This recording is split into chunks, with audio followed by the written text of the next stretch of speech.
It being 7 o'clock, if I could draw us together, please. This evening we are being broadcast on Channel 30, and it will also be taped, and so we need to make sure all of us that are sitting up here speak directly into the microphones, otherwise it'll be missed on tape. So if you would please. Good evening. Good evening. And welcome to PAVE's forum on the upcoming city election on February 14th. I'm Marilyn Bradford. I'm a member of PAVE, and I'm the moderator this evening. I would like to begin, if you would please, by rising, and we'll have the Pledge of Allegiance, please.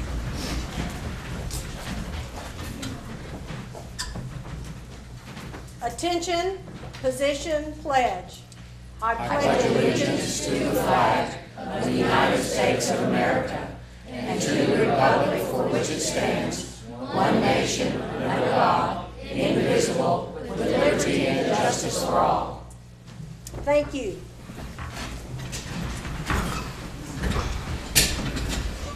Mrs. Collum and Mrs. Winterier are circulating cards. We need you this evening to submit questions to us.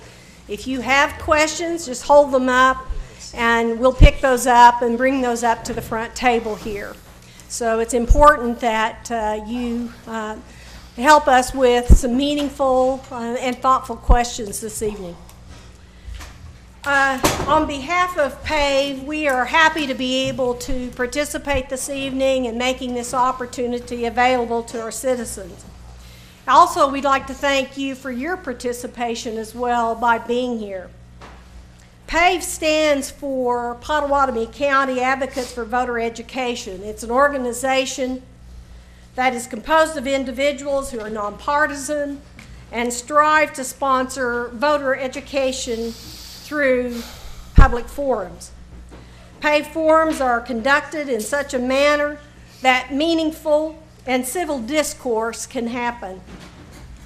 Forums may cover current civic and governmental issues, as in tonight, as well as candidate forums for those who seek public office. Therefore, it's important that you, the audience, provide us questions this evening. PAVE welcomes any new members, and if you should want to be a part of our organization, please see any of us this evening who are members. At this time, I'd like to ask our PAVE members, if you all would, please stand so that you might be recognized. Thank you.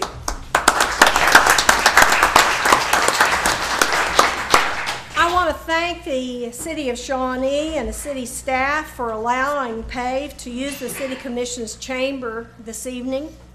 And I'd like to recognize any of our elected officials who are here, either city or county, if you all would stand so that you might be recognized as well. Any of our officials, please. Thank you for your participation. Also, I would like to thank the county-wide and also the News Star for informing citizens about tonight's forum, and I know that they will be doing the same as other forums come up on this issue and also in other elections to come. We're also, as I mentioned earlier, broadcasting on Channel 30.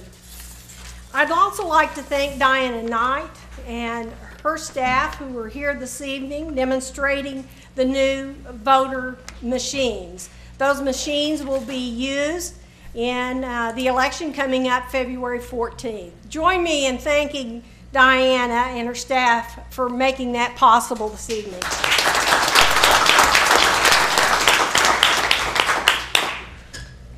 Tonight's participants have reviewed the forum ground rules and have determined that our group that will go first this evening our Yes for Progress will be going first this evening, followed by our Citizens for Responsible Government.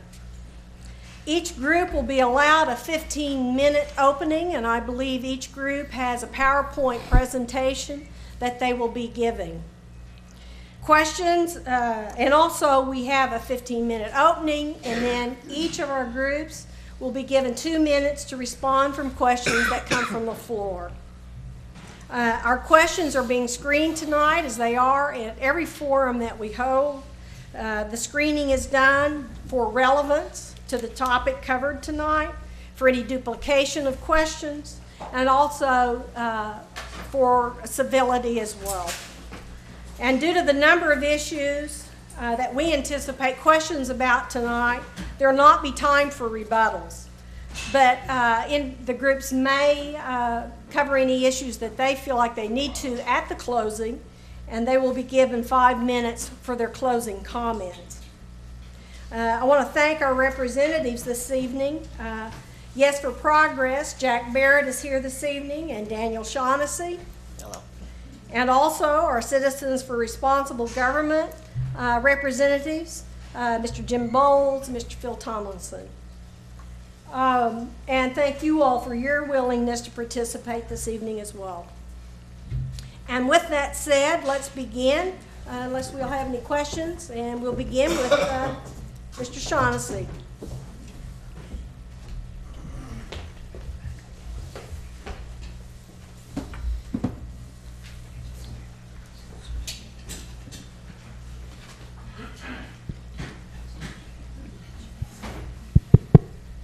Thank you all for being here. First, who is Yes for Progress? Yes for Progress are a group of young men, 2 of which that are generational Shawnee residents, and 1, myself, who moved here when I was in the 6th grade. Let's try this. Whoops. There we go. Yes for Progress also is proud to announce our honorary co-chair in Mr. Ricky Young. Mr. Young has been a husband of 27 years and a father of 6 kids, 20-plus years as a teacher and as a coach, and also a board member of Dunbar Heights Association. And he was so enthusiastically with us that we wanted to have him on board. Thank you, Ricky, for being with us tonight.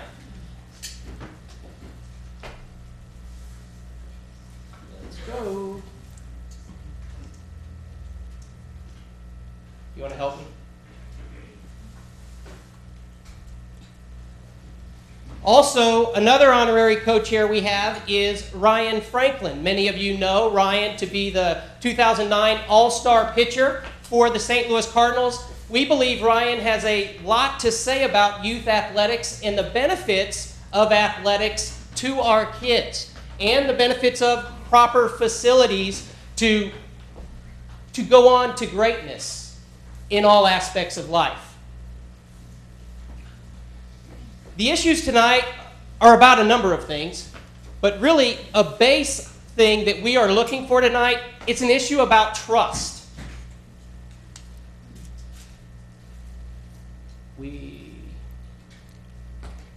Steve, we need some help to make that work. John, do you mind going back there and thumbing through these?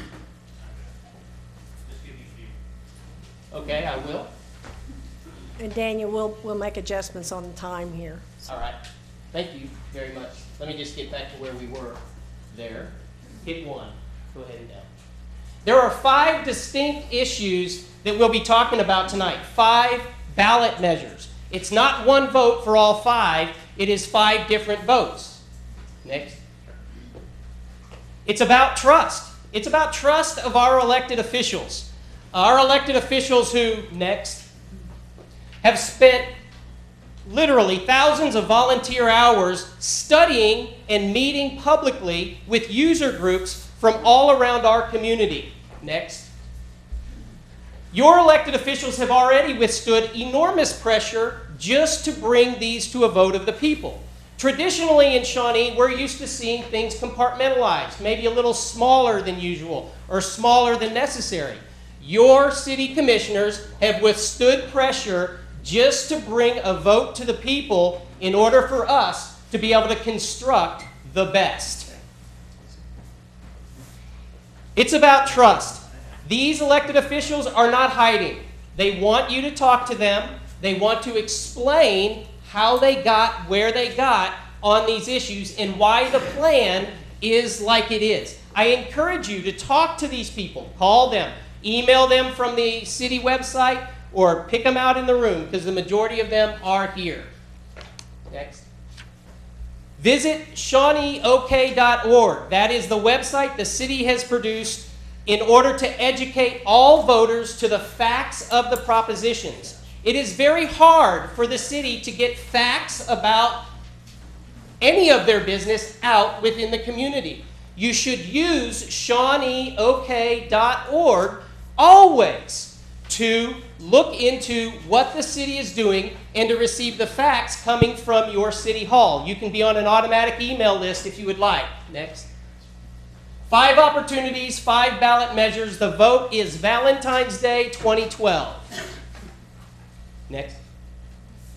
It's about life and death situations. Next. You can flip through these real quick. It's about families. Oh, I got to stop there. It's about Caleb, Matthew, and who else? Which one do I have up there? And Seth. You guys stand up. Caleb, Matthew, and Seth. And the rest of your buddies. We've got Justin, we've got Michael, and we've got Alex as well. These kids came down here on their own accord. Go ahead and look right there at the camera, guys, and wave, because that's what the TV is. Came down here on their own accord because these are kids who I found downtown playing around their house. And I said, you know, there's a lot of people who think that you guys wouldn't benefit from a park. And they said, what? What park are you talking about? They didn't even know, like many of the people within our community. And I said, there's a park out by the mall, 10-acre lake where you can go fishing, paddle boating, you can throw your frisbee, you can picnic. Would you like to have that? Yes. And Matthew said, yes. And I looked at Matthew, right there. Raise your hand, Matthew. And I said, why, Matthew? And he said, because it'll give us something to do with our family. I said, Matthew, do you mind coming down to City Hall in a couple of days and just standing up? And he brought his friends as well. Thank you guys very much. Kids in our neighborhoods, kids throughout our city need to have recreation. Enough said. Next. It's about streets. It's about property values. It's about quality jobs. It's about downtown, and it's about options that bring more outside dollars into Shawnee. It's about our entire community. That is what this $47.5 million worth of improvements mean to our community.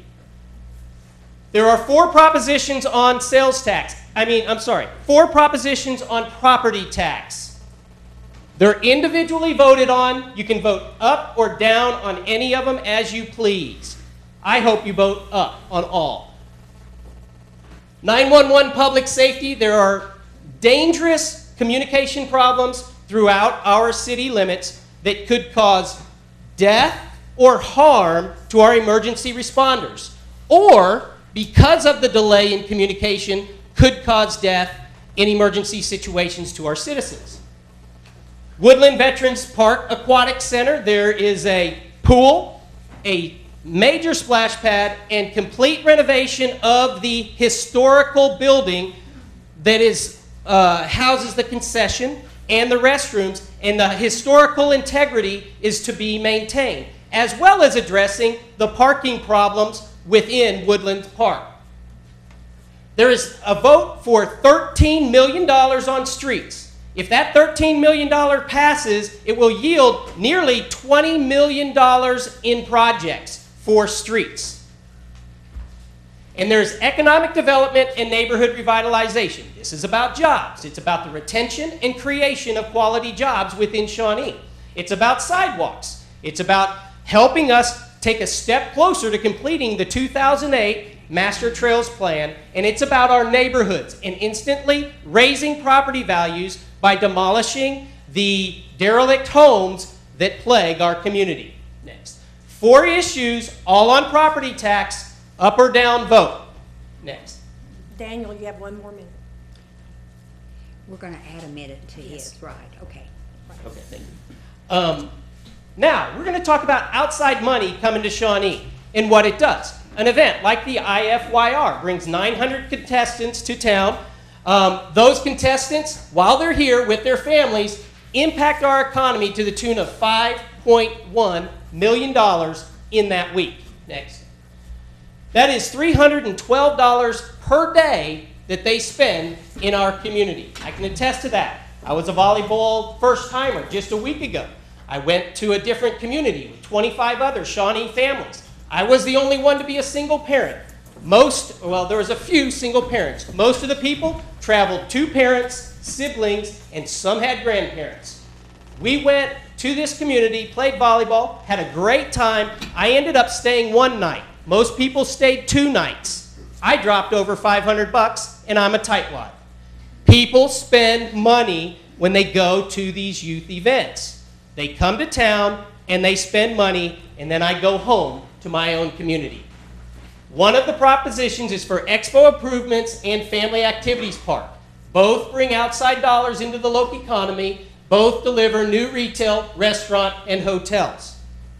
That is 50 cents on a $100 purchase that we're asking from everyone who buys things in Shawnee. We need to treat our guests a little better than that. One of the fixes is covering the grandstand arena at the IFYR grounds or the rodeo grounds. Also fixing the roof on the Autocross building. This is much more than an athletic facility. This is a family activities park of a fully developed 160-acre plot. It is a world-class facility.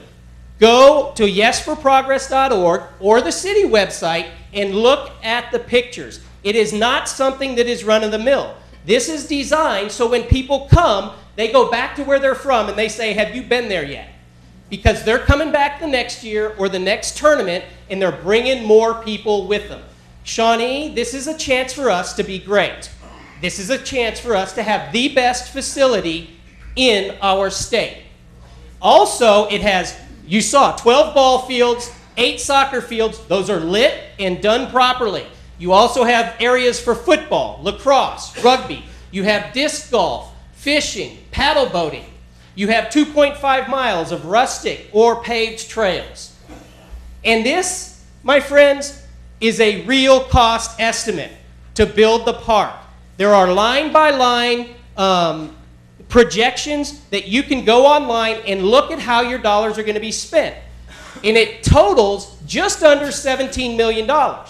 But our commission is wise to know that they should have a contingency, just like any business person knows when they're building a facility. $19 million ensures the completion of this park. And we hope that it's less, because then monies can be used all around town, on the parks around town, or perhaps joining with Shawnee High School to build a new baseball facility, or to join and help with the track, or maybe to work on the football field or the parking lot. There are many things that can happen positive throughout our community when entities come together and work together. Nearly 40% of all sales tax collected in Shawnee comes from outside Shawnee. That is the reason why the park and the expo center is on sales tax, because we want the people who are coming into town to share the burden of paying for the facilities. Make no mistake, this is a Shawnee park. It is open for families just like every other park in Shawnee. It's for us first, but also it is a tool to drive our economy. The fact remains, Shawnee faces a $200 million deficit. We have a needs list that is huge. If we do not invest in ourselves, why should we believe or why should we think anyone else will invest in our future, which is our children? This is how the ballot is going to look. You have actually 7 propositions on 3 pages. We're talking about 5 of those propositions tonight. On page 1, the ballot will be the first one on the park in Expo, the sales tax vote.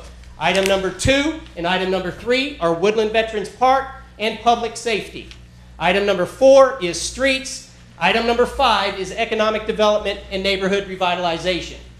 People are saying that it just won't pass. I don't believe that. It just won't pass if only 5% of us go vote, which is traditional. 3% of Shawnee citizens get things done or disallow things to get done. Yes for Progress believes it's time for that to change. If you don't vote, you don't count. We all citizens, need to get out and vote. Thank you very much for your time, and remember, you and 4 others, even at our state capitol, is quoted as being an outpouring of support. Help us by go get 4 others and take them to the polls on February 14th. Thank you very much.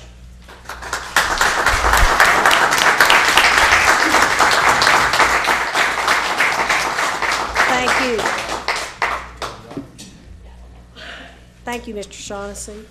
I believe Mr. Phil Tomlinson for Citizens for Responsible Government is up next.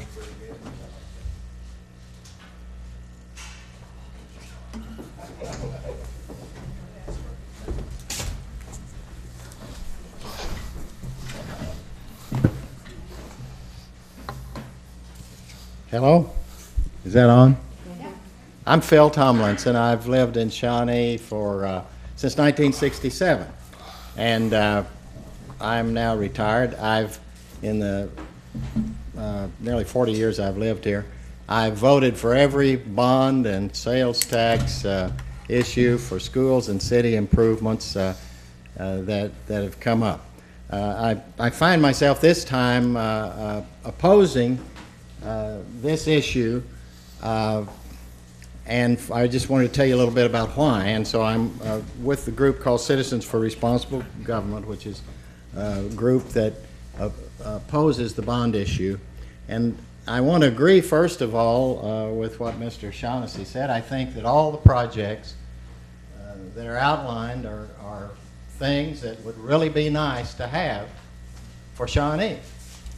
They total about $47 million, which I believe is by far the largest tax increase that would have ever happened on a vote here in the city of Shawnee.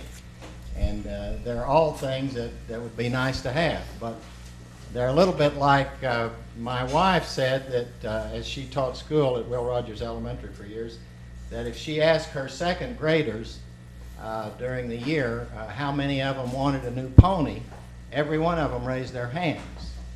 But then came the issue of who was going to buy the pony, and it bogged down pretty substantially when the reality of having to pay for these things came forward. So the concerns that we have about the about the tax increases are about threefold. As the Shawnee Chamber of Commerce has stated, we feel like that the group of projects, as they're currently constituted, have a priority that is out of line and when you consider our basic needs. The regional sports park, which is by far the bulk of the project, something over $20 million when you put the street improvement in that's needed to get to the park, is something that, whereas it would be really nice to have, seems to pale in comparison to the need that we have to figure out how we're going to pay for improving the water system and the basic infrastructure of sewer and water and streets. And I bet every one of you remember that we didn't have water for some 2 days on a couple of different instances last summer because of the problems. And we think that the priority should be the basic needs instead of the things that are a little bit more of a luxury, even though they would be nice. I want to, without further discourse, show you a little slideshow that will in part be the ads that we'll run trying to persuade people to vote negative. And I'll spare you commentary on these.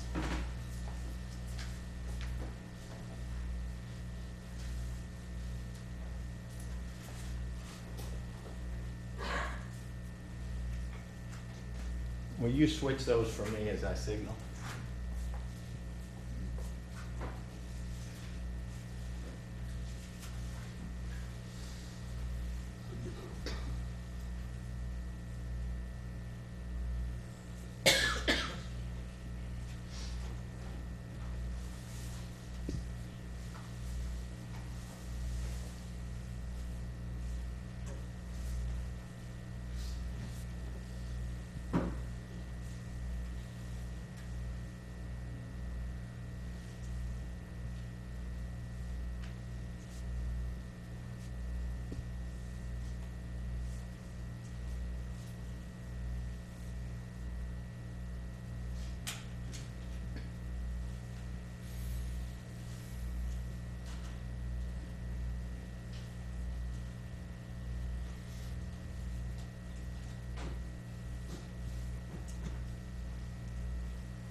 Thank you.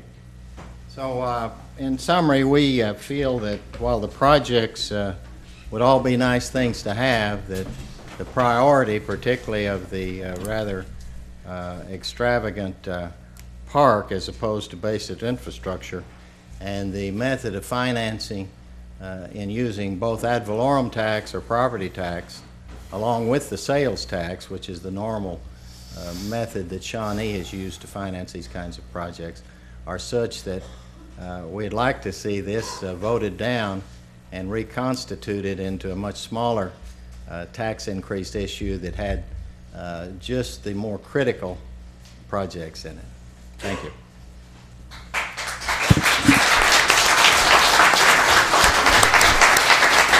Thank you, Mr. Tomlinson. This evening we have copies of the propositions. Thanks to Diana Knight and her office, she provided those for us.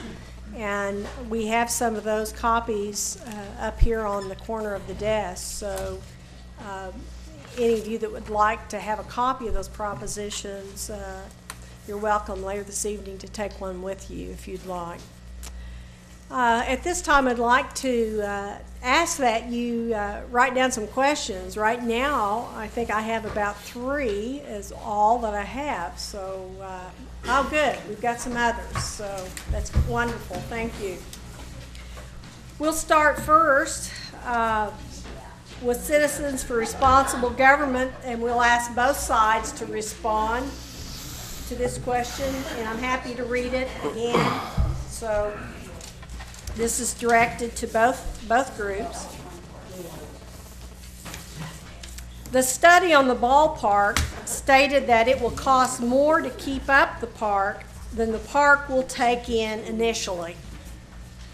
How will Shawnee pay for this?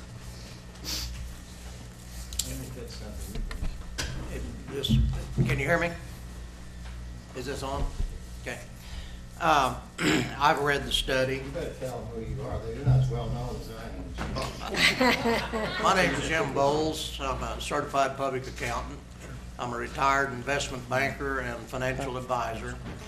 I have historically financed the city of the school district of Shawnee and various school districts surrounding Shawnee.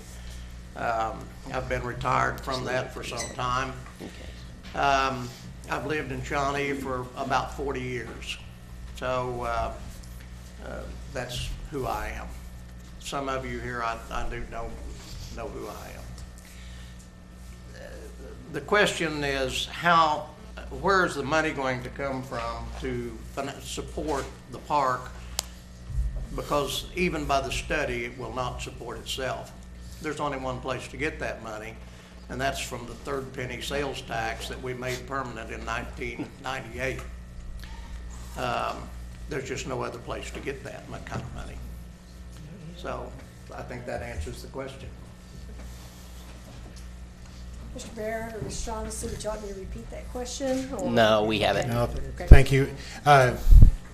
My name is Jack Barrett, and I'm happy to be here.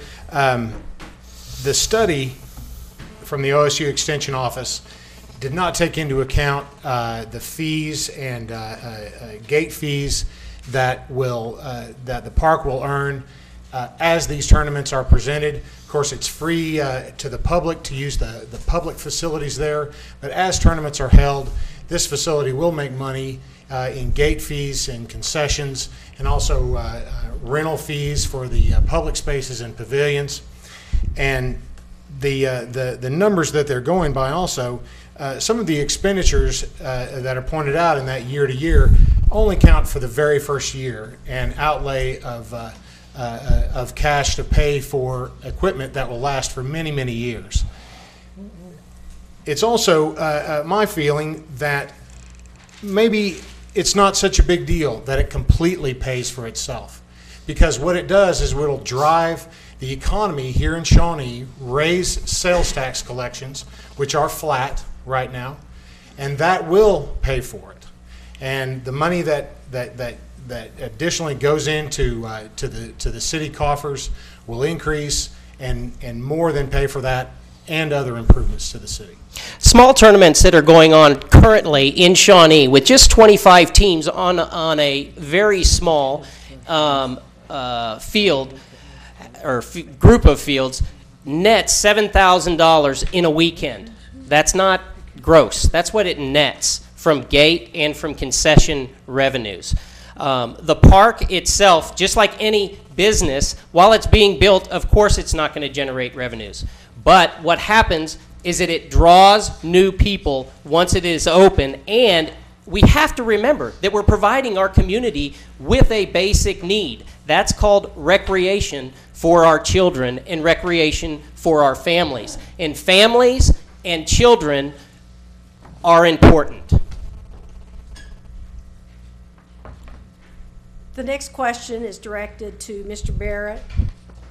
Do any of the proposals establish funds for replacement of the city water lines? I'm sorry, could you repeat that? Do any of the proposals establish funds for replacement of the city water lines? Yes, they do. In the plans for the investment in streets, as Kickapoo Street from Kickapoo Spur south to Main Street is completed, that plan calls for the complete replacement of one of the main trunk lines in the city of Shawnee, right down Kickapoo Street. And in this last year, in a record-setting year for leaks, because of our drought, that line alone accounted for 21 of the over 100 leaks. And that plan for redoing Kickapoo South, which is the continuation of new Kickapoo from MacArthur to Kickapoo Spur, that plan calls for replacing that main trunk line. Water lines have been the #1 priority for this commission for the last 3 years. 3 years ago, they made the tough decision to raise water rates that should have been raised incrementally over the last 30 years and had not. Those raised water rates in the plan that is in place for the Shawnee Municipal Authority is where we pay for water and where we pay for water infrastructure.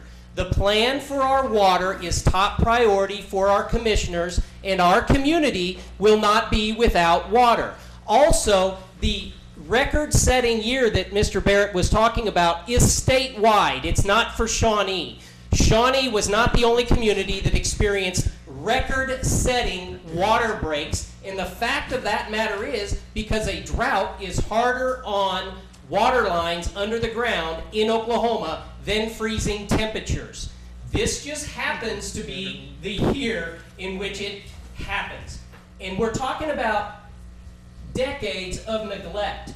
They will not be fixed overnight, but the plan for paying the fixing, maintenance, and the expansion of our water is in place. Would you all choose to respond to this question? Yes. You know, the financing of water has really been brought to the forefront in the last 2 years. First, we had the concern about the leaks that were occurring in the line bringing the water in, and the city, I think wisely, borrowed about $13 million, and they're going to substantially take care of that problems, and they got low bids and have a little money left over.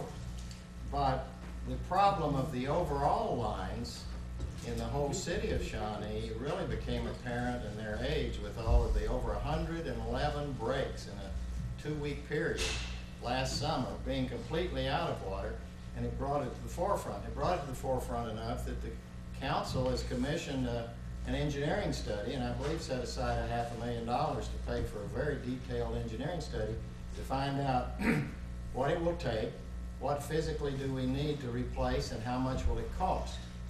Obviously, until we find out how much it'll cost, we don't have a clue as to how we're going to pay for it. The water line that's referred to in the street project down Kickapoo is a very small part of the overall problem. Even though it is a part of it, it's a very small part.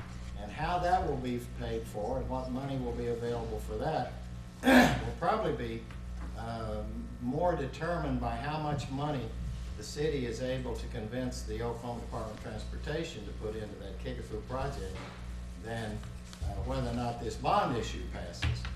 But we don't even know yet what the cost of all of the water replacements are going to be. And so we may be looking at huge increases in water rates if we try to do it all by simply increasing the water rates. And I think that is the only plan that's currently in place without knowing the total cost that will come out of the City Commission's study. Okay, our third question is directed to Mr. Bowles. Is a half-cent increase in sales tax enough money to pay off a $21.5 million debt in 10 years? The study reflects that debt service, and it shows a interest rate of 2%. That's not realistic. The size of the issue, the history of Shawnee's decline in 2007, 2008 sales tax, the flat line increase will cause it to be an issue. A more realistic interest rate number is about 4%. Also, it does not allow for a sinking fund, and there'll have to be a sinking fund to get that kind of financing. Additionally, there's no provision for issuance cost. So when I calculate it, their number shows about $170-some thousand a month they need for debt service. My calculation shows $147,000 a month for debt service, and 1/2 penny will only bring in a little over $200,000 a month. So you're going to be somewhere around $40,000 a month short in the financing side of it. And there's only one place that can come from, and that's that third penny sales tax that we need for capital improvements that we have ongoing. So the answer is no, it won't debt service. Mr. Shaughnessy, Mr. I Barrett, do you disagree. choose? For 10 years, $2.5 million. I'm sorry, Marilyn, did I step on your? No, I'm just making sure Karen's up with us here Okay, on time. now, is this rebuttal? No, no, no. Okay. He has not had an opportunity to respond to Okay, this okay, question. Okay, I apologize, Karen. go ahead. Over 10 years, $2.5 million per year is $25 million. I believe, and the studies do show, from the experts who work with the city and specialize in municipal funding, that it will pay.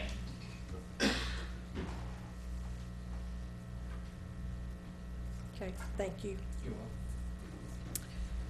Next question is directed to Yes for Progress. The just-built 6 new ball fields at Citizen Pottawatomie Nation. Why do we need more? Doesn't this solve the problem? Well, in 2002, there was a study that assessed the needs at that point. That was 10 years ago. 10 years ago, that study assessed the needs for a community sports facility that was 12 ball fields at a minimum, just in the one sport, and that didn't include soccer, of which there are very, very few fields available now. The facilities at the Citizen Pottawatomie Nation, while very nice, do not meet the needs of the city of Shawnee. The Citizen Pottawatomie Nation is looking to expand and grow its destination and tourism facilities, and that will certainly be an asset both to the city of Shawnee, just as when the sports facility is built, it'll be an asset to the Citizen Pottawatomie Nation. There's already talk, and the tribal government has come forward and been in favor of these measures. That it's a step forward. That working together is possible. And that's kind of like saying, well, let's not build it because Tecumseh's going to build it, or let's not build it because Dale will build it. Is that who we want taking care of our kids? Is that who we want stepping up to the plate for our community? Are we not willing to do that for ourselves? As these items are put forth within our community, everyone benefits within our community. And we're talking about 50 cents on $100 when we're talking about a ball field, or when we're talking about the family activities park and the athletic facilities that were estimated 10 years ago at $16.2 million as far as our community need. Okay. Do you all wish to respond to that question? I'm happy to repeat it. You want me to let it go? I'm fine with it. Okay. Mr. Tomlinson, this question is directed to you. Will the city commissioners have to vote to approve any propositions that may be approved by the voters, i.e. pertaining to financial matters? I'm not sure what the question is. Jim, do you have an idea what the... I think basically the question is, does the commission have to interface after the approval of the voters? And the answer is yes, the commission will have to be involved in certainly approval of the projects, et cetera. The sales tax financing particularly is not, will not be specified in the election itself. And in fact, it's a borrowing that you pledge sales tax money to. So it could change, the face of it could change tremendously, and the commission's going to have to make those decisions that go with that. The general obligation bond, as you well know, what is stated in the face of the bond, that's what the money has to be used for, and it's pretty specific. So there's very little leeway on a general obligation bond. But sales tax will require city commission interface. Do you wish to respond? Yes. Okay. You like me to repeat the question? No, ma'am. Okay. Thank you. Yes, the city commission will have to engage, and that is why this city commission took very conscientious measures on the ballot to make sure that the entirety of the family activities park would be complete by the ballot measure. It's not going to be left up to future commissions as to whether or not they can spend this money until after the park has been built and has been completed.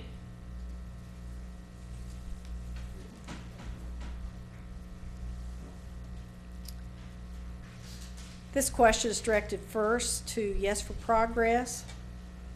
If the Family Activity Park and Expo Center improvements vote passes, who might be in charge to make sure the money is spent properly? I'll take that. Who's going to be in charge is the city of Shawnee. The city of Shawnee has right now employees in almost every single job who are very qualified at what they do. They love this community, they love this city, and they work hard. The budget for employees for the activities park includes management, and one of those duties is going to be marketing. And obviously, in a facility of that caliber, you're going to want someone in place that knows their job, that knows the market, and that's what the city will hire.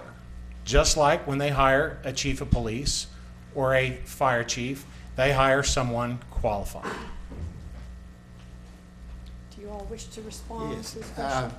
You know, one of the things that's pointed out, of course, is that can Shawnee afford to operate a $21 million park and maintain it if the voters decide they're willing to pay for it? And I would just point as an example to the some 20-odd parks that we have around the city and suggest that you look at them and grade how well you think they're operated and maintained.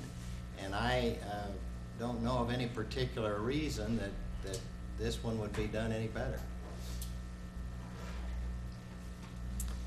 This question is directed first at Citizens for Responsible Government. Can you elaborate on how these propositions will hurt the schools? I'd like to take that one, if it's all right. First of all, school districts for capital improvement projects have to rely on general obligation bond funding. That's the funding that goes against your property tax. That's really the only vehicle that the school districts have in order to build their buildings or put new roofs on if they have a major problem of that nature, or take care of a flood or a tornado or whatever should happen. That's the only funding tool they have. Cities and towns historically have never used general obligation funding. The city of Shawnee has never, in the history of Shawnee, used general obligation funding. It would be, in my opinion, immoral to use general obligation funding for the city, because you're not just hurting the Shawnee schools, you're hurting all the little outlying schools. Shawnee school system, I-93, makes up only about 50%, a little less than 50% of the ad valorem tax base, the assessed valuation of the city of Shawnee.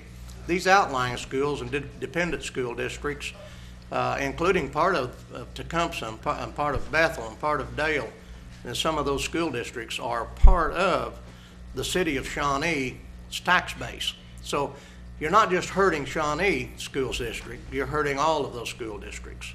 That's why I'm so opposed to general obligation bonds for capital improvement. It just shouldn't be done, period. I'm through. I hate to say it, but it's not as complicated as everybody would like you guys to think. It's actually pretty simple. It's that we have an assessed value rate within our school district that's had a ceiling, and has had a ceiling for a long time. And the only amount of money that we've been able to bond against has only been able to maintain or repair. We've never been able to have a vision for the future. And so since I was a kid, it is still the same buildings that are around town. And that's what we're talking about. We're talking about facilities. And everybody check within your heart. If we're doing it right in Shawnee, why are our facilities like they are? I believe we need a change. We need a change like a proven recipe for success in kickstarting improved economies. It's through our children. Case in point, a community half the size of Shawnee 6 years ago passed a $20 million property tax vote for improved infrastructure and youth facilities improvements around their town. 4 years later, the voters approved a $62 million bond issue for the construction and renovation of their school buildings. This is not new in Oklahoma. There is a list of cities on our website that all use bond funding, and when you look at that list, it is cities that are progressive, and you drive through with your grandkids and say, I wonder why they have these things and we don't. That same town, case in point, in 2011, the voters again approved another $10 million bond issue to continue their community's positive momentum. Current or recently completed commercial investment in their community includes a new 92-room hotel facility, a new private university expansion into their community, a new $20 million Class A 248-unit apartment complex, a new $3 million mixed-use commercial complex, a new $15 million state-of-the-art grocery store, not to mention the community has experienced more than 50% population growth since investing in themselves. People want to live there. Time, Daniel. This question is directed first to Yes for Progress. A friend who is a police officer told me there is a real problem with dead spots. It affects them almost every day. How do you say no to the safety issue? How do you say no to that safety issue? I wonder. That's tough because having been in that type of situation, when you can't get a hold of dispatch, whether you need them or not, that lifeline's not there. And this opportunity, the property tax issue that's come up for public safety, will install new radio equipment on the north side of town that is the source of these dead spots because of the geography and the current equipment. And I don't see how you can vote against that. It's life, limb, and property. And it's yours and my children, family, and our property that are at risk when our public safety professionals can't communicate properly. Agreed.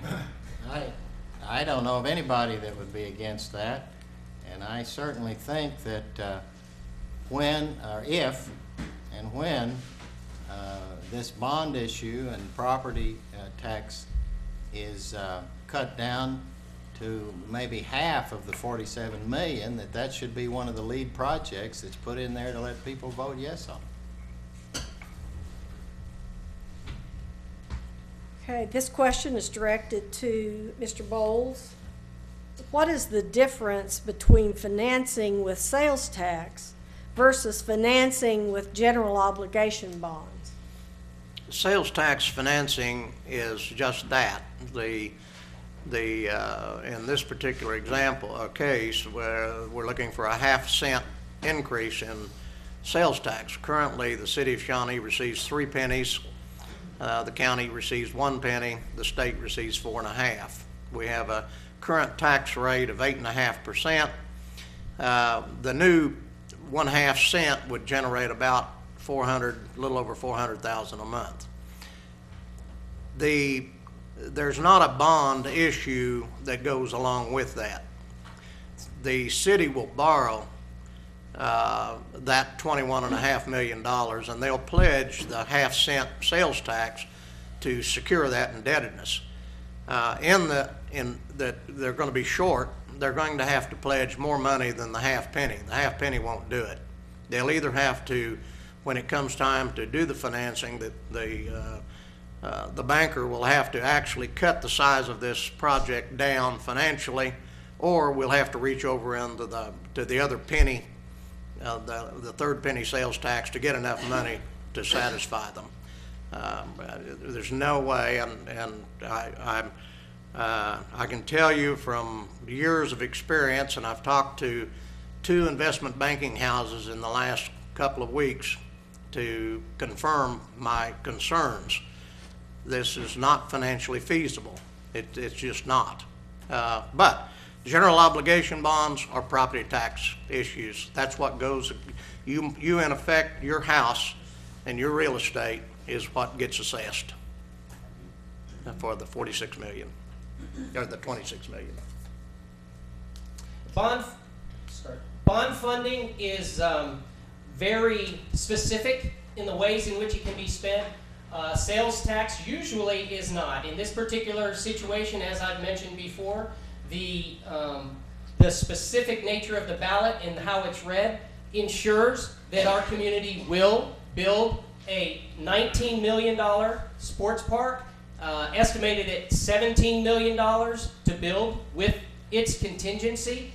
The extra monies that are generated, and there have been experts, municipal city experts, that have worked closely with your city to put these numbers together as it is paid for. And let's just say our economy flatlines and no business wants to relocate here, or no new retail wants to relocate here. If we just flatline, it's $25 million. It's $2.5 million a year. The $400,000 a month is even a higher number than that. The sales tax issue is for the building and the completion of the park. The bonds the city is able to use to kickstart the economy. The bonds are what is going to help our schools the most, because what it will do is it will increase property values, and it will entice within I-93 new business investment. And that is one of our problems within I-93, is that the majority of our usable and heavy traffic areas within I-93 are not being used properly for business. We have a lower residential assessed value, and what the commission is trying to do is encourage new business so that assessed values on properties within I-93 will rise, which will help them with the building of new structures. This question is directed for Yes for Progress to Mr. Barrett. If this proposition passes, will city employees get a raise? I sure hope so. And it makes sense, because if these items are passed, I believe and we believe that the economy in our city will improve. In down times, you invest. You broaden the tax base. You invest in money-making ventures. We believe that the addition of a money-making venture that will bring in outside tourist dollars into the city will increase city funding across the board. That new streets, new facilities, improved public facilities improves the quality of life, and that's what businesses and industries are looking for when they're looking to relocate here. So as we grow and improve, sales tax figures rise, and that allows for money to raise salaries, and more importantly, first of all, to not have furloughs. So if we can pay our bills, then we can start talking about raising salaries. And let's not just stop with city employees. Think about it, please. With investments like this over a 10-year period, do you not believe that your property values will raise $15,000? Property values will go up. Every homeowner, every landowner, every real estate owner in Shawnee will be making money. Everyone, hopefully, will get a raise. And that's not a bad thing. That's a good thing. It is a step in the right direction for our future. I've watched my kids grow up, and now they're all older and not playing in these types of facilities. And I have young friends back there who have really worked their tails off to allow their kids and allow more than 1,000 community kids play in subpar facilities. Thanks, Daniel. Do you all care to respond to this question? If this proposition passes, will city employees get a raise? I guess the truthful answer is I don't have any idea, but the things that we've just heard that would all happen if we have this substantial property and sales tax increase are pretty speculative, and I guess just time will tell. I'd like to insert something here. We talk about how this helps the school districts. I don't know if you realize it or not, but your new park is not in the Shawnee school system's ad valorem tax base. It's outside the I-93 tax base, so it's not going to help Shawnee School District one iota. And if your property values go up, so does your tax. Your ad valorem tax goes up with it. So I'm not sure how good a deal that is unless you're getting ready to sell. That's about it. The next question, first directed to Mr. Tomlinson. If for some reason the streets vote is not passed, how will the streets be repaired and maintained in addition to the budget already in place?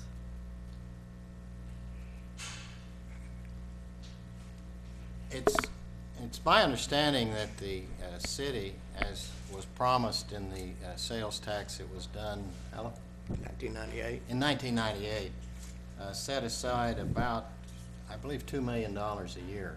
Is that about right, Jim? Pretty close. For and they've, I think, done a pretty good job of trying to allocate that to the street improvements as people were promised. The projects that the city has done and had an opportunity to do with the Department of Transportation, MacArthur, the 5-lane in Kickapoo, the project that's getting ready to start going on down Kickapoo to take it to the spur, have all taken some extraordinary amounts of money that have come into play because of the opportunity to get 70–75% money from the state. So I think going forward that the extraordinary improvements, we will certainly want to continue to try to depend on federal and state funds for a large part of those, and use the approximately $2 million a year for the more residential street improvements. I'd like to point out too that that Mr. Tomlinson was the director of Oklahoma Department of Transportation during that period of time, and he's individually, personally responsible probably for much of the funding that Shawnee benefited from. So he speaks with knowledge. I need to clarify, being a director of transportation department doesn't mean much if you don't have a governor from your hometown.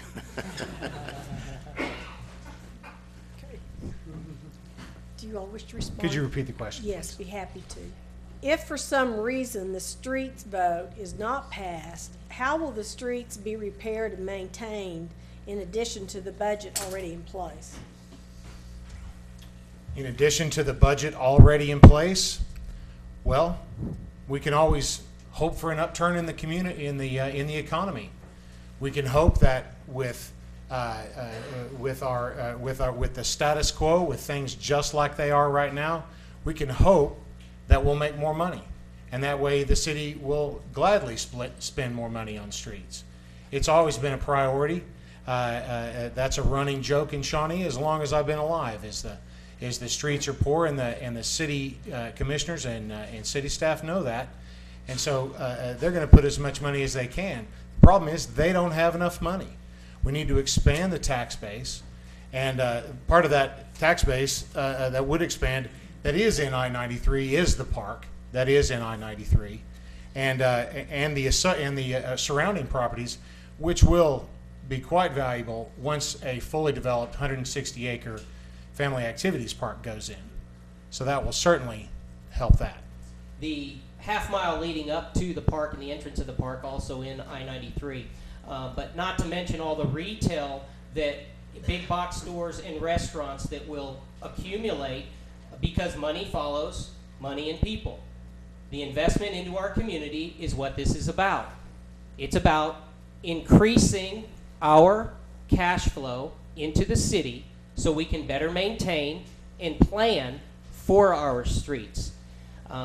If this does not pass, I'm sure that the former secretary can attest that it took nearly 10 years for Shawnee to come up with its roughly $4 million that it had to put down. 8 years? Did it take 8 years? It took a lot of years for Shawnee to come up with the about $1 million it had to in order to get this part of Kickapoo started. That's what we want to do. Okay, this question is directed to Yes for Progress. Why is the good stuff like streets and the pool on property tax? I don't want my house taxes to go up. I certainly understand that your house taxes, it's tough, and it is a tough economy for taxes to go up.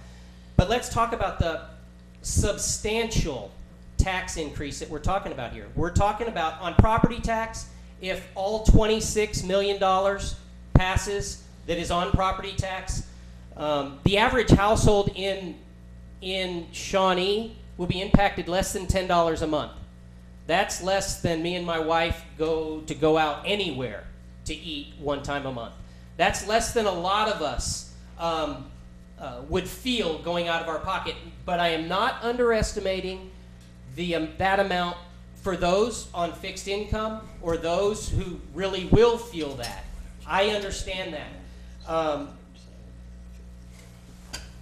It's a tough decision to make.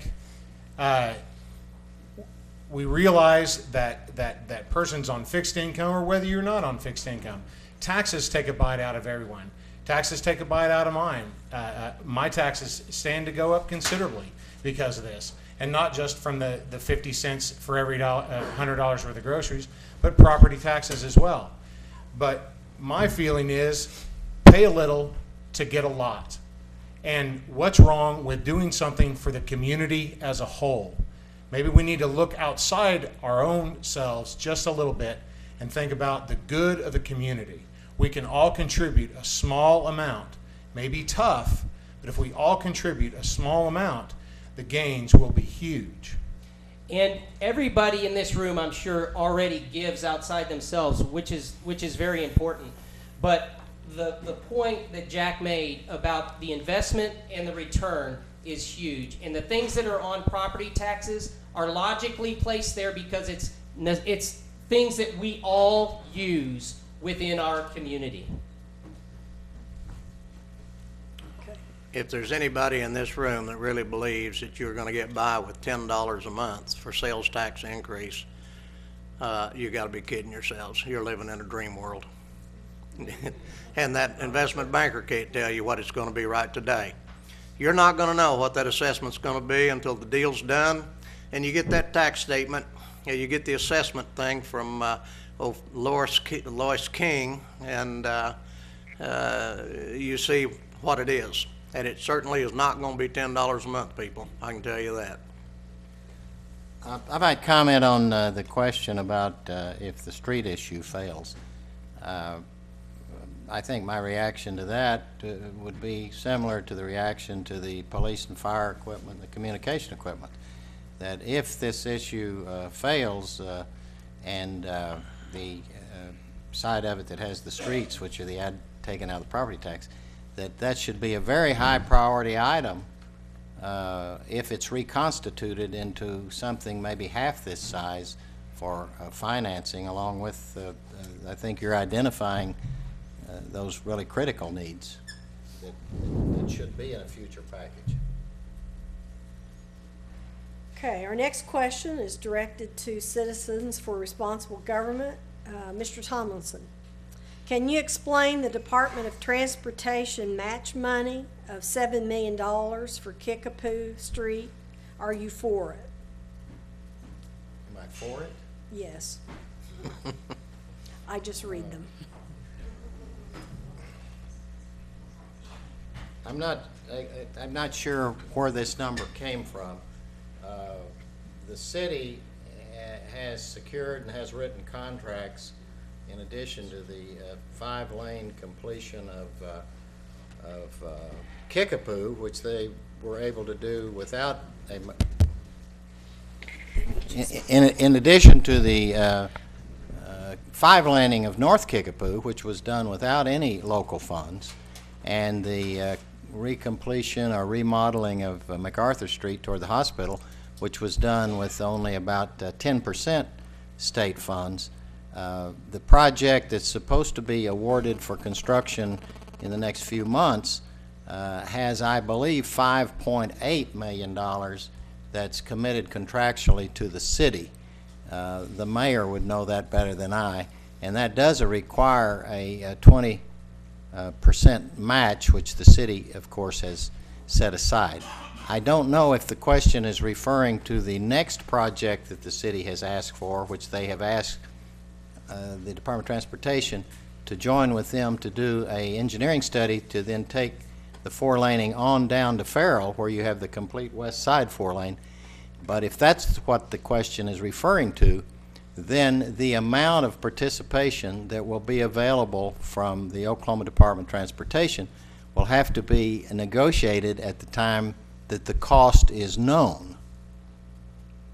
And so that cost is not known, but it would be substantial, and hopefully the city will be able to get by with as good a deal on it as they got on the north end of Kickapoo, which was about 25% of the cost. That's a poor answer. But, do you all wish to respond to this question? And I'll be happy to read it again. Yes, please. Can you explain the Department of Transportation match money of $7 million for Kickapoo Street? Can I explain it? Yeah, the state of Oklahoma invests in its communities, just like we should be doing.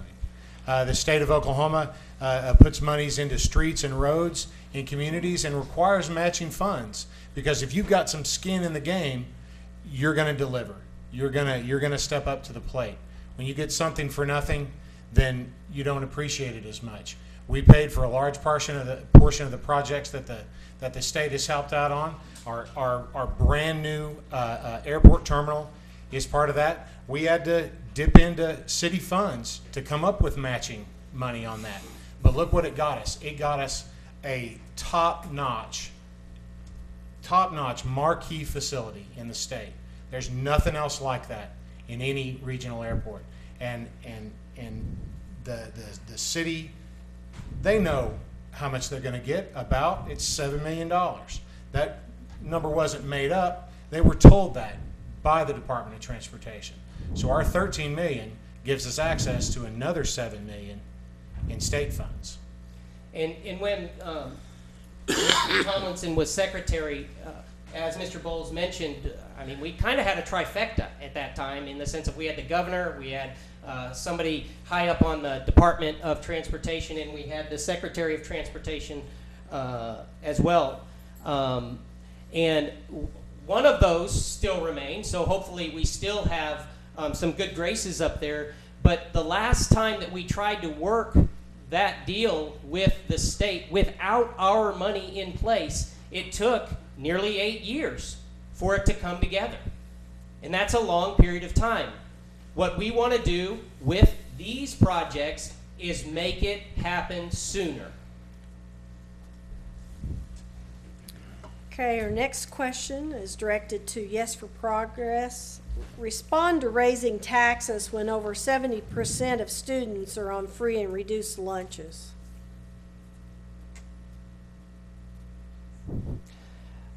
Okay. Free and reduced lunches means don't pay any more taxes. The taxes we pay for those lunches.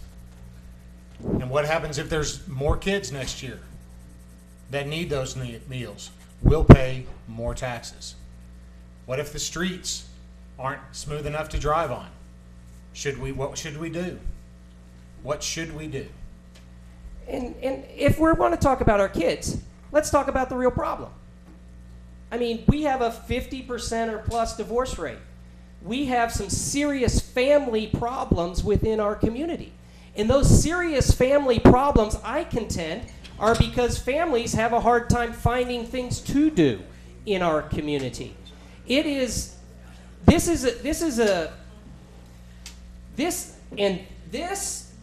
proposals, these 5 ballot measures are not going to hurt kids that are on free and reduced lunches. And so I don't understand where that question really is coming from, other than an impression that possibly their parents can't pay the taxes. Well, I would contend that those aren't the homeowners. Those are more than likely the ones that don't own their home. And these taxes won't affect those kids or their families unless they go to McDonald's, and it'll affect them to the tune of a nickel on a $10 purchase.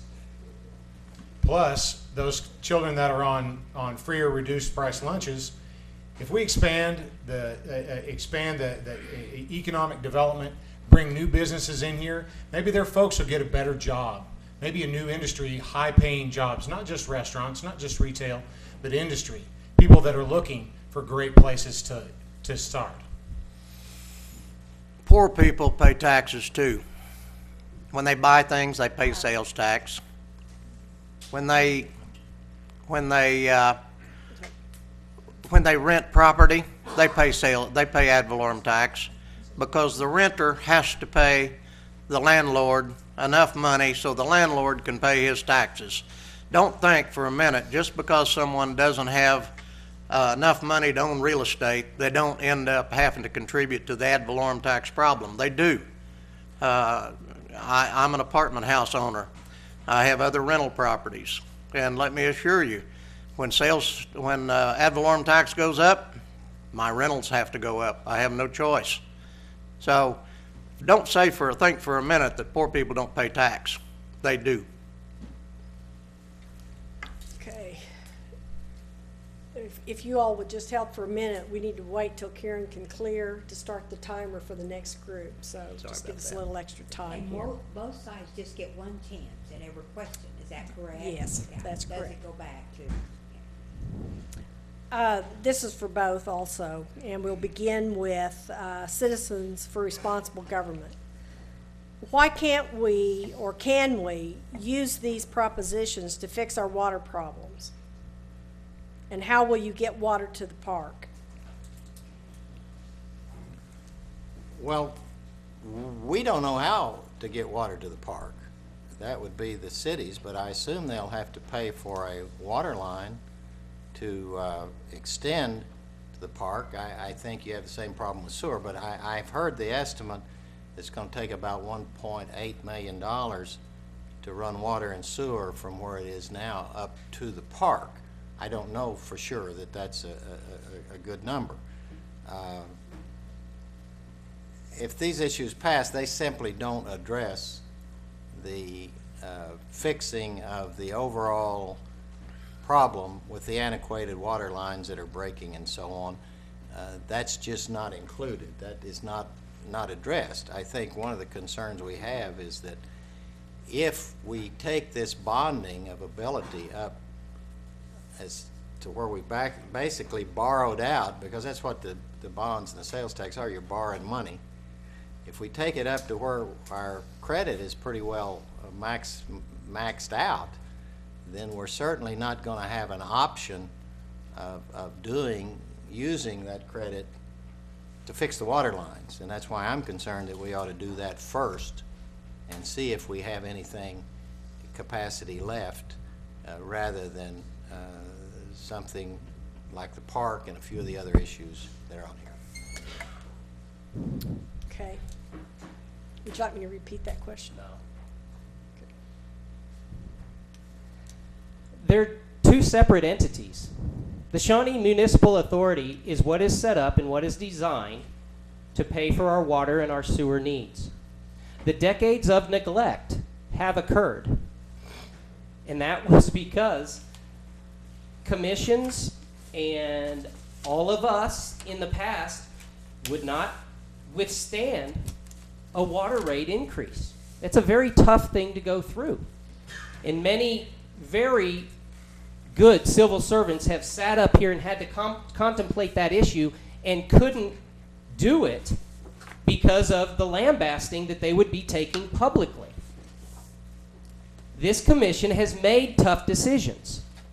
The $15 million in budgeted water fixes and repairs and construction that has already been completed were all completed on time and under budget, and they were completed. There is still close to $5 million worth of bonding capacity available to the Shawnee Municipal Authority, which is charged with taking care of our water and sewer lines. There is still close to $5 million of bonding or emergency bonding that could happen for immediate cash. But that is not the long-term fix. The long-term fix is that the users of the water, all of us, have to pay to keep our water lines up. And decades of neglect will not be fixed overnight. It will take time. But this commission has put us on the proper course to take care of water needs throughout our community. Okay, thank you. The next question is directed to Yes for Progress. I looked at your landscape and I noticed that there is no basketball court. Why? Because there is so much there that we forgot to put one in. I'm telling you, a basketball court is minor, but I hope, because that was suggested at a recent meeting, those are the types of community input that we need while this construction and engineering phase is going on. If our community wants a basketball court or a couple of basketball courts that are out there on concrete or whatever, that's going to be very doable. We're going to be able to use the funds that are made available to supply and to facilitate recreation throughout our community. We're starting with this. I don't think for 1 minute that when we get this park built, that's going to be it. What's the next step? More ball fields, basketball courts, more public facilities, more opportunities to spend time with your family, more places for children to go rather than onto the street. That's the thing. This isn't the final step. This is the next step, followed by the next. Let's build on success and improve our community by bringing things here that improve our quality of life. And a great place to start is a public facility, 2.5 miles of trails, lakes, lawn area, public ball fields available both to outside tournaments and public entities. And then what's next? We build on that. We build on that success. We make more sales tax dollars. We grow and improve our city. Thank you.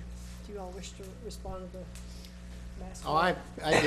I might comment that I think that this points out to some extent one of the concerns that we have that doing $21 million or so in a master plan park that has these priority and financing and operational concerns might be better if we kind of dipped our toe in the water and did some sort of a smaller phase one that was more manageable and affordable with a different kind of financing and see how that went, and then get into where you go from there after you know a lot more about it. Okay, this question is directed to Citizens for Responsible Government. Mr. Bowles, what is wrong with voting yes on one or more of the smaller general obligation bond propositions? I'm going back to what I said before. I totally disagree with Mr. Shaughnessy that you can use general obligation bonds for financing the city's capital needs. That just shouldn't be done. I have the numbers that I received from the assessor on what's the assessed valuation for the city of Shawnee. The city of Shawnee has $233 million of net assessed valuation. That's after homestead exemptions are taken out. By law, you can issue about 10% of that. There's some exceptions which would let you get around some of those issues. That means $23 million off the top. It's about all the city can issue. They're trying to issue $26 million. So you're going to have to go to a lot of exceptions to even do that. You're using the same markets. The school district uses the same markets that the city has to use to get the ad valorem tax base passed or get it financed, to get somebody to buy the bonds. Now think about it. If that tax base, if those taxpayers are already having to have been assessed this many dollars on their property tax, the risk gets higher and higher as that ad valorem base goes up and as the taxes go up. So you're using up the market for the schools, and it's just, I say again, I think it's just immoral to be trying to use ad valorem based taxation, general obligation bonds, to finance cities and towns. You all care to respond to this question? Sure.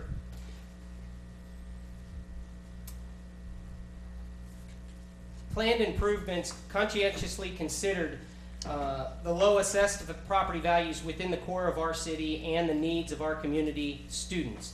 Simply put, our Shawnee public school systems suffer to build improved facilities for thousands of our kids because property values within the school district are extremely low. One fix is consolidation. That's negotiate with outside entities to trade or give you something that rightfully belongs to them. That's been tried for years. It has not worked. Yes for Progress believes differently.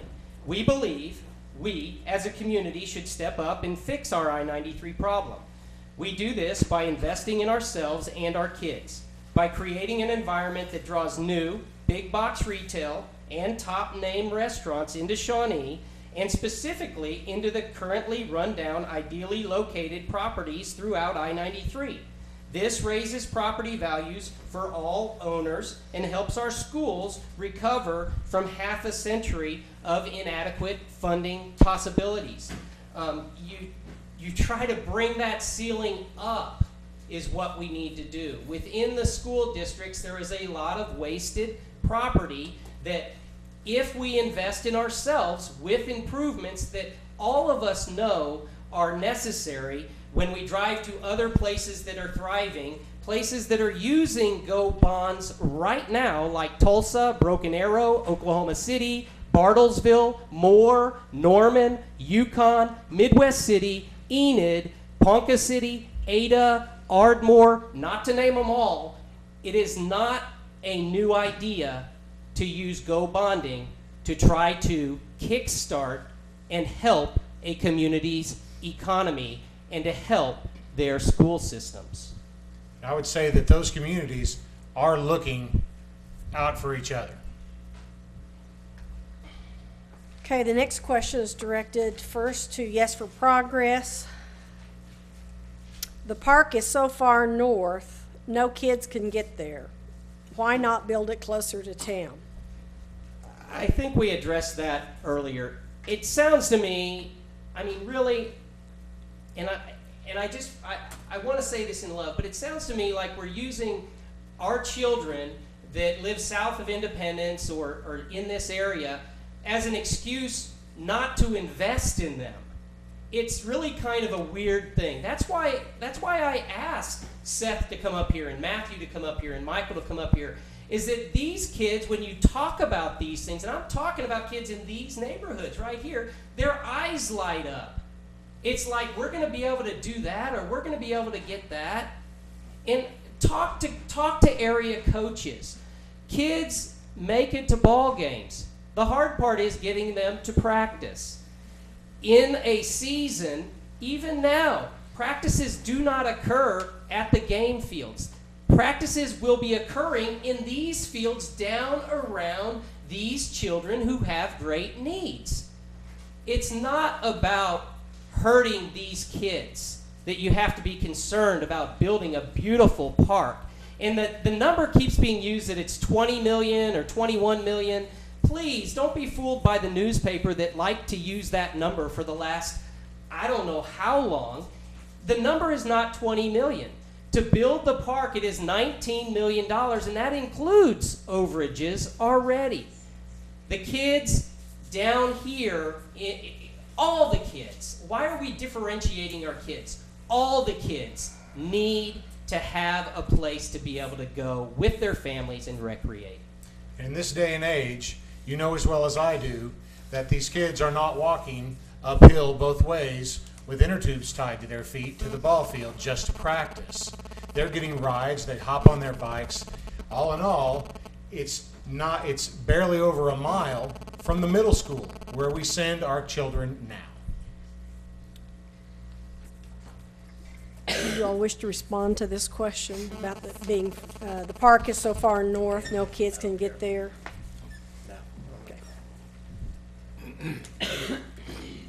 Okay, our next question is directed to Citizens for Responsible Government. What motivated you personally to support and campaign for your stance? Well, I can say real quick that I retired 2 years ago, so I have a lot of time to pay more attention to things than I used to. And I got involved when the city first started looking at this and attending many of their meetings and attending some of the public hearings. And I spoke at 2 or 3 of those and talked primarily about the things that we're talking about tonight, and that was, why aren't we addressing priority-wise the water and fixing up what we already have first before we get into what has grown into an elaborate, expensive sports park that I think was never envisioned in the mid-90s when $1 million was set up for it. And while I thought I was pretty convincing, I didn't convince anybody on the commission because they stayed with their plan as it's constituted now. And so I felt strongly enough about that it was not the right way to go, is why I got involved. I looked at it from the standpoint of the financial concerns for the city itself. I believe that if we go in debt for another $46 million, we've already got about $29 million in debt on the West Watkins lake and the main water line we put in. Another 46 million, I feel like, is just over the top. And I just can't fathom a 9% sales tax rate, and I don't want to see any more property tax increases. So that's why I'm involved. Okay. I got involved in this when I saw an opportunity to help our community grow. I didn't know a lot about the project. I was approached to help. I was for growth. I knew that there were plans in hand to build a facility that would increase our quality of life, that would do good things, and so I knew that I wanted to get involved and create some change here. I moved away when I was 27 years old out of this town, with both my wife and I degreed and working in our fields and unable to pay the bills. So we moved to a place with much higher property taxes, much higher sales taxes, and a much better economy. And we had made a good living, moved back here for one reason: the potential and the quality of life that's available in this town, in our town. And I wanted to see that improve. And Mr. Bowles, you made a good point that I wasn't even aware of, that we already have $26 million indebted for our water system. That does not create new money. What it does is it provides for us. And our water needs are being taken care of. Our community currently, and for decades, does not generate adequate revenues to prosper. We must invest in ourselves. We must start strategic doing rather than waiting for whatever we wait for. I became involved when I saw truly a city commission that was sitting doing the best that they can, and I saw them work their tail off to come up with solutions, sound solutions to some of our problems, and they were not being treated real fairly in our media or behind closed doors. I witnessed that, and I thought, you know, our commission changes, but a lot of those outside forces have not. And we need to help our elected officials. I better put my glasses back on. This question is directed to Yes for Progress. What will the proposed $5 million for economic development be used for? And be specific. To generate new and retain current quality jobs. We have some of the brightest minds in our community that agree that Shawnee needs to stimulate its economy. If you ask specifically, well, that's up to city government, and that's on a case-by-case basis. If economic development is marketing, every city out there is competing, not wishing, not waiting with their hand out. They're being aggressive to go out and land these industries, land these big box retailers, land these good high-paying jobs. They're on the move. They're spending money, and the thing is we have an economic development foundation here that is doing more in the public eye, that is obvious, that you can reach out and touch and see and hear, than I've seen my entire life living here. The Economic Development Foundation has the staff, the plan, and the momentum to get us those good companies and jobs here in town. And let's not forget, in our history, some of the biggest deals have happened with incentives. Walmart came to town. TDK came to town. OBU, our university and the highest rated academic university in our state, calls Shawnee home because their offer to come to Shawnee was incentivized. I spent a lot of years working in economic development when I was a lot younger, and worked in both the Shawnee area with some of you remember Joe Huff, and when one of the bankers, Gene Rainbow, funded a lot of economic development staff activity. But economic development is really a tough deal, and when you start trying to define what it is, it's really hard. And for the people that staff an economic development organization, it's really tough unless you can bring in something that specifically has a plant and jobs to show that you did anything. I think the main problem that I have with the part of this bond issue, having $5 million for economic development, that's all it says. It's really completely vague, and so it's whatever I guess the city or whatever group they might appoint would decide in the future it could be spent on. And I'm quite frankly concerned with that kind of vagueness, that there would be some temptation to approve money for something like, and I'll give you a specific example because I've spoken and written against it, subsidizing a land sale from a developer to fill in a ditch to get a fast food chicken place so the developer can sell it at full price. And we're talking about the Chick-fil-A deal, and I understand that this is may be considered again by the city commission, and those are that vagueness in that issue and uncertainty as to what it would be used for is what concerns me, not the idea of spending it on economic development. Okay, our next question is directed to Citizens for Responsible Government. Your signs say no taxes. How do you propose we fund improvements to our community?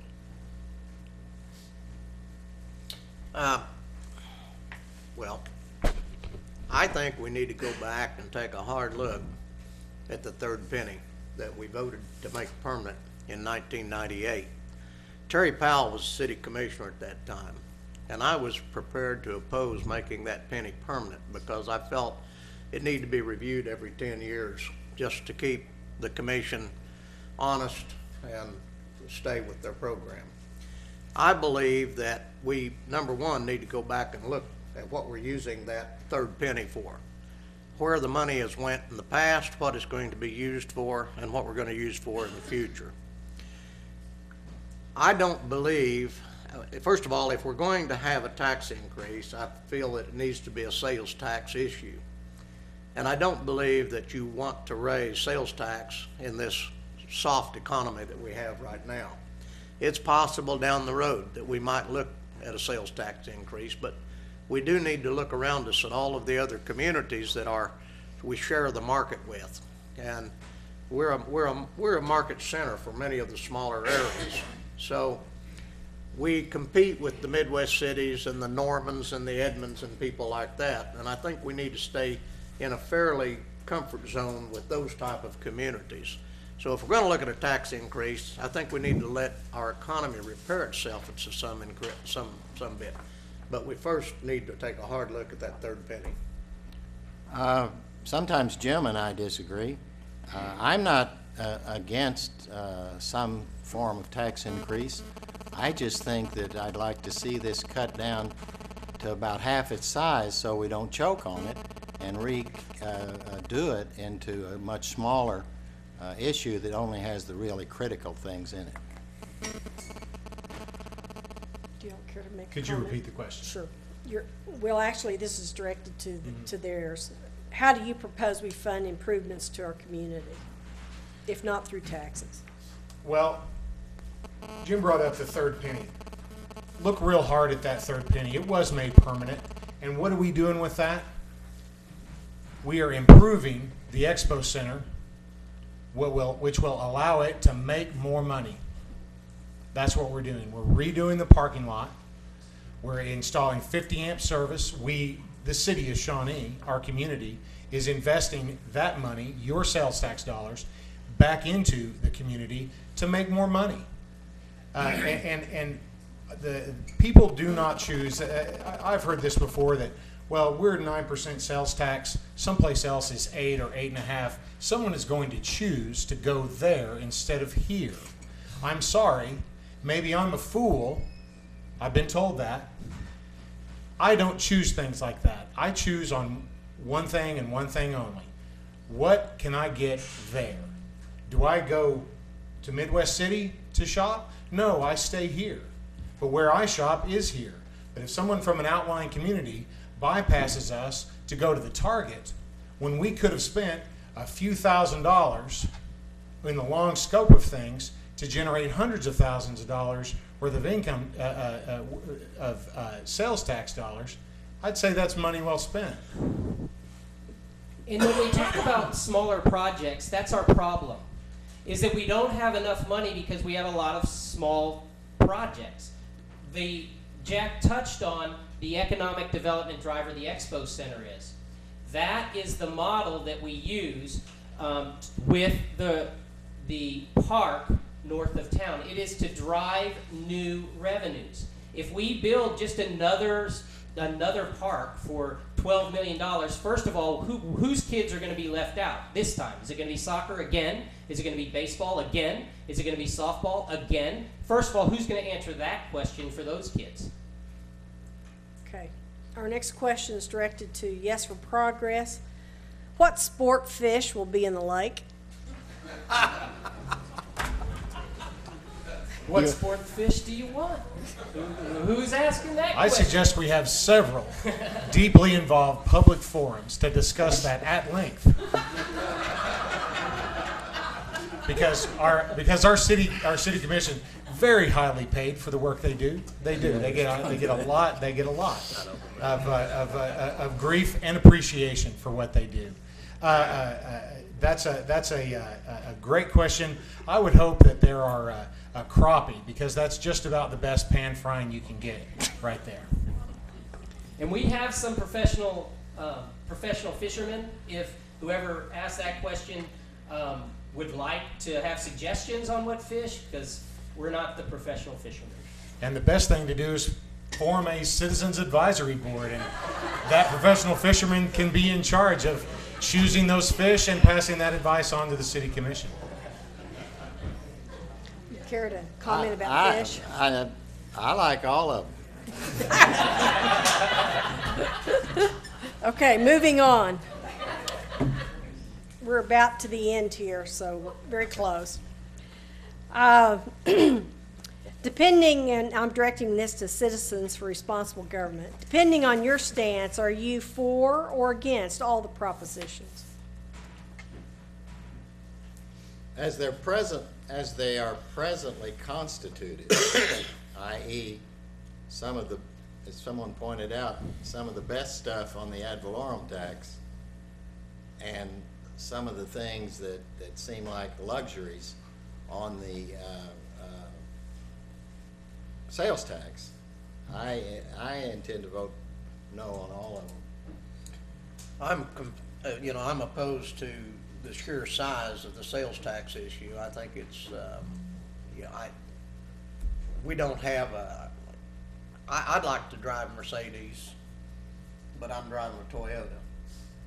And I just don't see spending, and it is more than 19 million. It's 19 million plus 700,000 for a road if you get everything in there.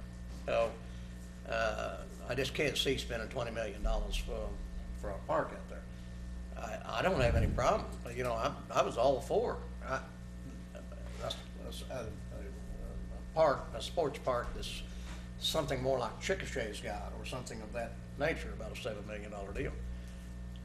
And I've already stated why I absolutely am opposed to general obligation bonds for the city. I don't want to see it, and I'll protest it from now on. Okay. Would you like me to repeat the question? No. When we drive Toyotas, those in whom we drive around are not impressed as much, normally. That's true, yeah. Unless you drive a Prius like me. Just kidding. Just kidding. It is, that was a foolish thing to say, and I want to apologize to each and every one of you. But the point that I am making is that we are creating a destination somewhere for people to travel to outside of their own domain so that they will come and enjoy the surroundings, and they will return to their homes and tell other people, so more people will come. It is an impressive factor. And when you build half, you don't get half. Right, Jack? Half the money does not get you half the project. The economic impact statement, we are for all of these, obviously. The economic impact statement hinges on one thing: building that park. If it's not built to the size that the City Commission very carefully considered, with literally hundreds of public meetings and input. Lots of time put into it, experts and the public, that if we don't build it to that size, we're not going to make that money. Just like the Expo Center, imagine if we'd spent another $5 million out of that excellent third penny sales tax on a larger, more expansive facility at the Expo. We'd have larger groups in here, more money, more rodeos, more events, more improvements to the existing facilities, more money to pay for maintenance, parking lots, and just like and marketing, getting out and selling us as a product. Thank you. We are now at that point in our forum where we will allow 5 minutes to both groups for their closing comments. And I believe Citizens for Responsible Government are up first. Well, first of all, there have been several things said about the City Commission and having hearings and so on, and I want to compliment the City Commission. Those jobs pay nothing, and the commissioners have spent a lot of time for the last 18 months trying to come up with something that would be, in their mind, good for Shawnee. And I think part of the problem that they've run into, and it's a thankless job, and all they hear from are people like Jim and I who disagree with some of what they're doing. They hear very little from the proponents of these things. But I think they've really tried to put something out there that they have conviction about. I think one of the things that happened was, as they were putting this thing together, this water problem became apparent to everybody. That was in the middle of the planning, or toward the end of the planning, that we had a wake-up call that the water system is so old and antiquated, it hadn't been addressed. There's going to be huge responsibility there, and it didn't get taken into account, I don't feel, in the final putting together the projects. And the park, which is a more glamorous thing, ended up staying and even growing to a bigger project. But in summary, I think that what we'd like to see is this bond issue and sales tax issue for property tax be cut about half in two into something that's more manageable for the debt that it takes to pay it off, and have just the highest priority projects involved in it. We don't feel like that this amount of money on a park we agree with the Chamber of Commerce that it should be the low end of the priority projects, and fix the water, fix the parks that we already have. Let's get something in there to fix them up. We have something to enhance the downtown municipal park with the splash park and so on, but we've got a lot of run-down parks in this city, and reconstitute it into a manageable amount of money with re-looking at not using the sales or the ad valorem tax for it, cutting it about half in two, and come back with something that would have, we think, more manageable support from the public. Of course, we'd like to see you vote no on the issue as it presently stands. Okay, thank you. Mr. Barrett? We'd like to see you vote yes. We'd like to see you vote yes for opportunity, for growth, and for the future. It said, if not when, if not now, when? If not us, who? Water has been addressed. Millions of dollars borrowed and spent, some left over and in store for future projects, and the continual expansion, correction, repair, and updating of our water system. That's been put in place. Our city needs to grow. We need to move forward with new opportunities, new businesses, improvements to infrastructure, and most importantly, we need to invest in our future, in improving the quality of life, in the lives of our children. A small investment now pays off in spades in the future. You know, I'm glad that that Mr. Tomlinson brought up Mrs. Tomlinson's second grade, because I wanted that pony. I wanted that pony. I raised my hand when I was in second grade in Mrs. Tomlinson's class. And I'll tell you, if Mrs. Tomlinson had told me that maybe I could plow 80 acres with that pony, or I could transport my goods to market, that I could establish a tax base that would provide for the future of my family and for the future of my community, doing something for others, then I'll bet you my parents might have come up with a bag of feed. And I'd have taken care of that pony. So the she was in his I think things would have turned out a little bit differently with those questions. But without continual growth and progress, such words as improvement, achievement, and success have no meaning. We need to grow, move forward, not wait. We need to act. Down products, that was a quote by Benjamin Franklin, by the way. Down products do not sell in a down market. If we want to make money, we need something nice that brings people here instead of someplace else. If that's nice streets, if that's a well-trained and well-equipped public safety sector, that's great. If that's a $19 million top flight family recreation and sports facility in the north end of our town, 160 acres, lots of things to do, that's worth it. That's worth striving for. When we have a top-notch product, people will choose us. People will choose us.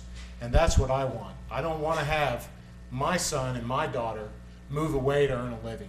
I want them to have high-paying jobs here. I want them to look around at the streets, parks, fire department, police department, the city pool, and say, wow, this is a great place to live. I'm going to keep my children here too. Because it's not just us, it's them that we need to think about. And that's what these 5 opportunities will give us, is growth for the future. And when we speak about phase building in Shawnee, I mean, let's all think about that. About the phases that start and then they stop. And then time passes and time passes. I would have been all about phases 20 years ago when this need for our community's youth was grossly obvious. But 20 years have passed and our soccer team is still playing on a torn down school property.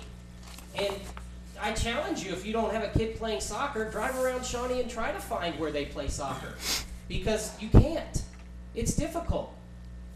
We as a community have children that, whether we like it or not, have needs for facilities. But we as a community should not underestimate the power to drive and to help our economy that this type of facility offers. Big box retail, the restaurants that gives more choices to everyone, do follow the people who come and spend money. The projects, we ask, respectfully, please go to the city website, look at the facts, and judge each one independently, and vote yes 5 times, and then throw another 2 yeses on the end for those administrative things. And let's have the perfect number, 7 yes. Mr. Bowles, Mr. Tomlinson, Mr. Barrett, Mr. Shaughnessy, thank you this evening for participating and sharing your opinions. Thank you.